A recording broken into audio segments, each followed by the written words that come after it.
अष्टलक्ष्मी मम ग्रहे धनं पुरय पुरय नमः। ॐ ह्रीं श्रीं क्लीं श्रीं कुबेराय अष्टलक्ष्मी मम ग्रहे धनं पुरय पुरय नमः।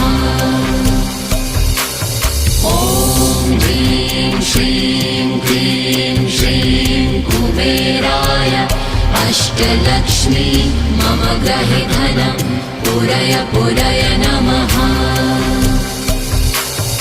ॐ ह्रीं श्रीं क्लीं श्रीं कुबेराय अष्टलक्ष्मी मम ग्रहे धनं पुरय पुरय नमः।